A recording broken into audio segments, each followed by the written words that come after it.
कुठेतरी अज्ञातस्थळी निघून जाऊ. काय मिळत नाही ना साहेब, आम्हाला आमच्या जीवाची पर्वा नाही. राजांचा जीव वाचणं गरजेचं आहे. काय ना शिवा किंवा माझं पुत्र नाही तर अवघ्या मराठी जीवांचा स्वाभिमान आहे. या मातेने आपला पुत्र गमावला तर मिळत परंतु ध्यानकडे कळून जाऊन या मराठी मुलखाचा स्वाभिमान गमवता कामा नये. असा आपला पुत्र आणि मराठी मुलखाचा स्वाभिमान म्हणजे तुला लावलंच तर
सुरक्षेसाठी उन्हाळ्यासाठी बळकट किल्ले आपल्याला ठेवला खरं किंवा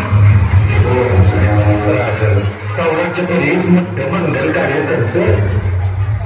आम्ही असताना राज चौथा कोणत्या झालं आगी थोडी घालणार वाघाच्या तोंडी मांडो का आमचं पीक काय वटांवर या मुठमुठीच्या कशाला या पाराती एवढ्याला छाप्या कशाला हे मुद्दलावानी त्याला दंड कशाला ही मजबूत मधले कशाला कशाला निशांना पिऊ बघायची अवसार ते काय कोंडाला घेतले माझ्या घरात यमन कार्य होणार नाही. कोंडाण्याचा पान घ्या तुझ्या राज आधी लगीन कोण झाल्याचं मंदिर आहे.